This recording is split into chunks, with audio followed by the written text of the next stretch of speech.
सालों पहले फारस देश में अली बाबा और कासिम नाम के दो भाई रहते थे। पिता की मृत्यु के बाद से दोनों भाई मिलकर अपने पिता का व्यापार संभालते थे। बड़ा भाई कासिम बहुत लालची था। उसने धोखे से पूरा व्यापार हथिया कर अली बाबा को घर से निकाल दिया। इसके बाद अली बाबा किसी बस्ती में जाकर अपनी पत्नी के साथ झोपड़ी में गरीबी की जिंदगी व्यतीत करने लगा। वह रोजाना जंगल जाकर लकड़ियां काट कर लाता और बाजार में उन्हें बेचकर जैसे कैसे घर का गुजारा चलाता था। एक दिन अली बाबा ने जंगल में लकड़ी काटते समय 40 घुड़सवार को वहां आते हुए देखा। सभी घुड़सवार के पास धन की पोटली और खंजर थे। ये देखकर वह समझ गया था कि ये सभी चोर हैं। अली बाबा एक पेड़ के पीछे छिपकर उन्हें देखने लगा। तभी सभी घुड़सवार एक पहाड़ के पास जाकर खड़े हो गए। तभी चोरों के सरदार ने पहाड़ी के सामने खड़े होकर बोला, खुल जा सिम सिम। इसके बाद पहाड़ में से एक गुफा का दरवाजा खुला। सारे घुड़सवार उस गुफा के अंदर चले गए। अंदर जाकर उन्होंने बोला, बंद हो जा सिम सिम, और गुफा का द्वार बंद हो गया। Reported. ये देख अली बाबा दंग रह गया। कुछ देर बाद वो दरवाजा फिर से खुला और उसमें से वो सभी घुड़सवार निकले और वहां से रवाना हो गए। अली बाबा ये जानने को बेताब हो गया कि आखिर इस गुफा में क्या है और वो सब यहाँ क्या कर रहे थे।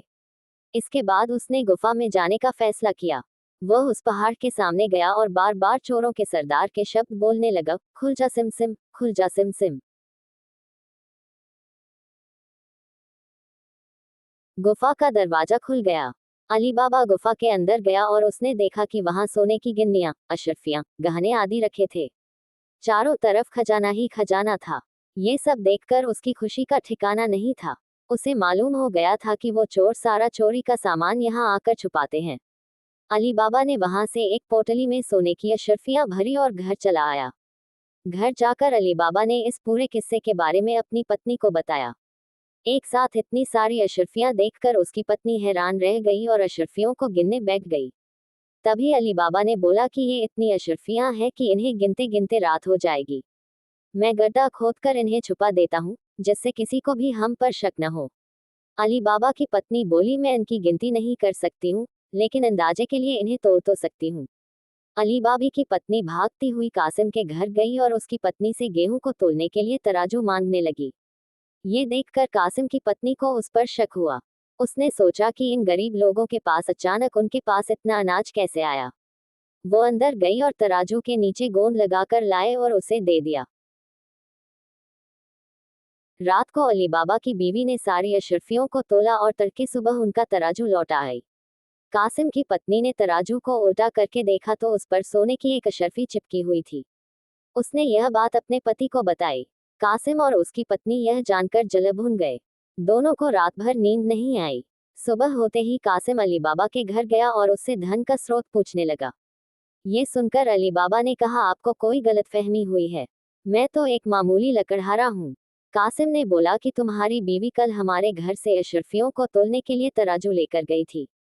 ये देखो, ये अशरफी तराजू पर चिपकी मिली है। सब सच बताओ, नहीं तो मैं सबको बता दूंगा कि तुमने चोरी की है। ये सुनकर अली बाबा ने सच सच सारी कहानी बता दी। कासिम के मन में लालच आ गया। उसने खजाना हथियाने का प्लान बनाया और अगले दिन गुफा पहुंच गया।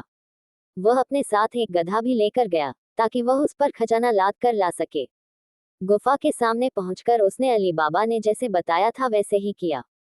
उसके खुल जा सिम सिम बोलते ही गुफा का दरवाजा खुल गया। अंदर पहुंचकर चारों तरफ खजाना देखकर वह भौचक्का रह गया। उसने बोरियों में सोने की सिक्के भरे और बाहर निकलते समय क्या बोलना है वही भूल गया। गुफा से बाहर निकलने के कासिम ने तमाम प्रयास किए, लेकिन कोई रास्ता न निकला। वह गुफा के अंदर कैद हो जाता है। कुछ देर बाद जब चोरों का गिरोह वहां पहुंचा तो उन्होंने देखा कि बाहर एक गधा बंधा है। वे समझ जाते हैं कि यहाँ कोई आया है।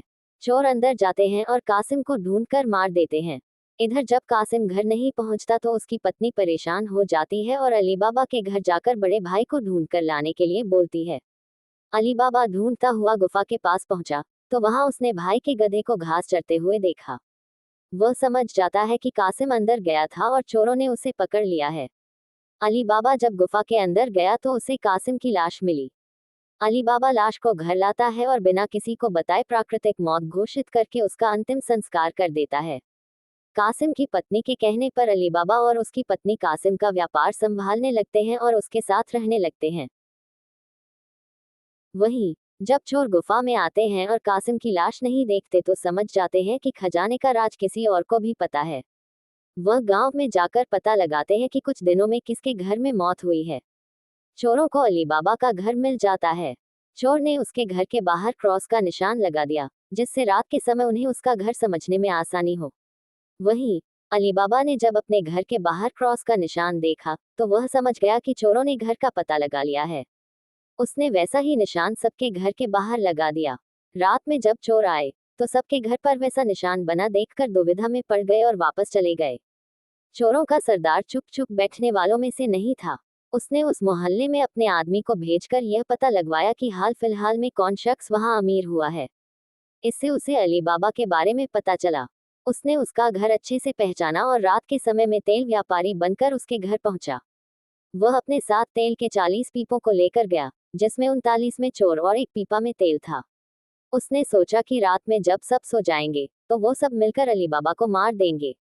उसने अली बाबा से दोस्ती की और रात को उसके घर पर ठहरने की इजाजत मांगी। अली बाबा ने उसको खाना खिलाया और रात को रुकने की इजाजत दे दी। अली बाबा की पत्नी को तेल के व्यापारी पर शक हुआ। उसने सारे पीपों को खटखटा कर देखा और वह समझ गई कि एक पीपा में तेल है और बाकी में आदमी है। उसने तभी एक तरकीब निकाली। उसने तेल वाले पीपे से तेल निकाला और गर्म कर बाकी पीपों में डाल दिया। सारे चोरों की मौत हो गई। रात में जब सरदार ने चोरों को निकलने का इशारा किया तो एक भी चोर बाहर नहीं निकला। उसने पीपों को खोलकर देखा तो सभी चोर मर चुके थे। ये देखकर वह इतना डर गया कि अपनी जान को बचाने के लिए वह तुरंत वहां से भाग गया।